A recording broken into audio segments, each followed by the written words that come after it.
नमस्कार, मी नम्रता पाटील रसोईमध्ये आपलं सगळ्यांचं स्वागत आहे. आणि आज आपण मलाई मेथी मटार कशी बनवायची ते पाहूया.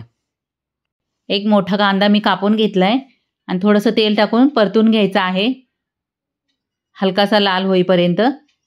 आता गॅस बंद करायचा आहे आणि याच्यातच 15 ते 20 पाकळ्या लसणाच्या टाकून घ्यायचं आहे. थंड झाल्यावर वाटून घ्यायचं आहे.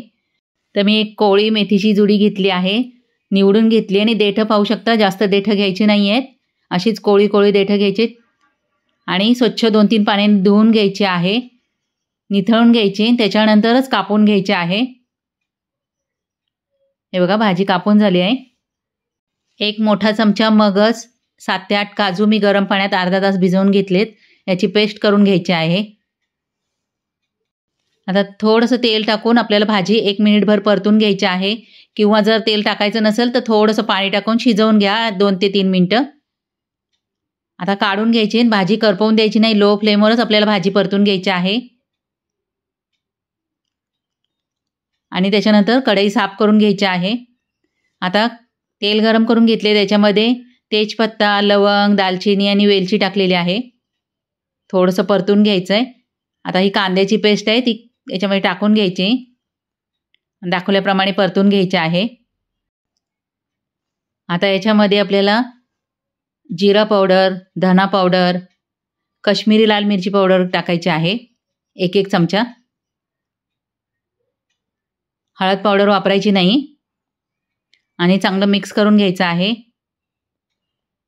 आणि याच्यामध्येच आपण मटार टाकून घ्यायचे आहे. तर मी फ्रोझन मटार वापरलेला आहे. आणि आता चांगलं परतून घ्यायचं आहे.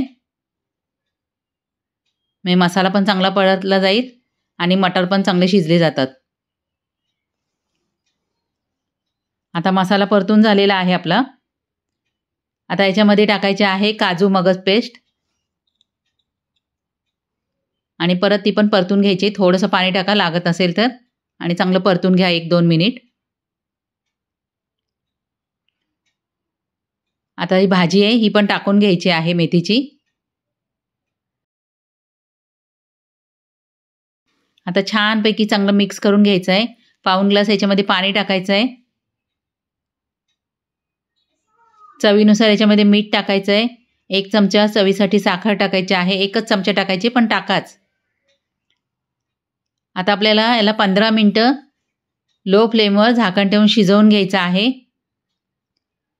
15 मिनिटं झालेली आहे आणि भाजी पाहू शकता छानपैकी शिजली आहे आपली. हे बघा. आणि खूप पातळ नाही करायची ही भाजी. आता ज्या तेजपत्ता आहे ना, हा काढून घ्यायचा आहे. आणि 2 चमचे याच्यामध्ये फ्रेश क्रीम किंवा घरातली क्रीम टाकायची. मी घरातली क्रीम वापरलेली आहे.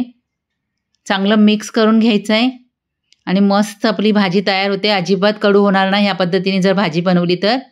नक्की बनवून बघा.